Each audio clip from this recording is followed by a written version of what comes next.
stupid. Kuɗi in ya ɗara naira 2000 sai na ji uban wai baka.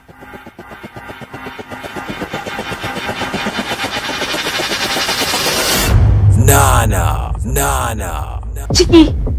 Inna lillahi wa inna ilaihi. Da na cikin ka ke cutar kawa ƙarya ne ba.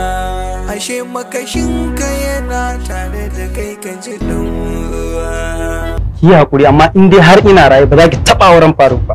Kai wani abu kasancewa ba na son ya faru. Za ka aure 'yata Nana? Nana kuma Alhaji. To yaro fa zai aure ta. Sharin shedan ma tsoron mu fa yake saboda mu mata ne. Nana, abin da nake ji a gari gaskiya ne?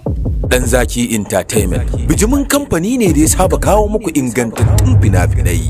Yau ma ya zo muku da sabon shirinsa mai suna Nana.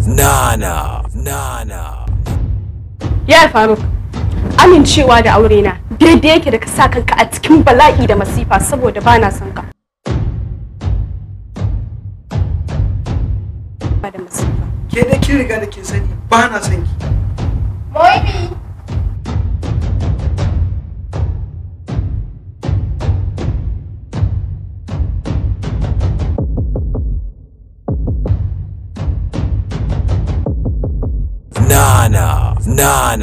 Nana. Dadi ba haka bane amma ga na Faruk da Nana san ba su dace ba domin har yanzu yana son tsohuwar budurwa. Wani shut up! Blood full of talking ya talking. Get out! Na shiga aku ne Khadija.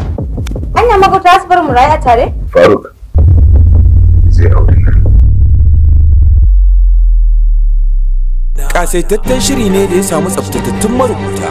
Nana shiri ne mai dogon zango wanda yake dauke da yaudara, cin amana da kuma zamba cikin aminci. Rubutawa, tsarawa Adamu Salihu wanda ya dau nauyi ya bada umarni Sani Umar Barau.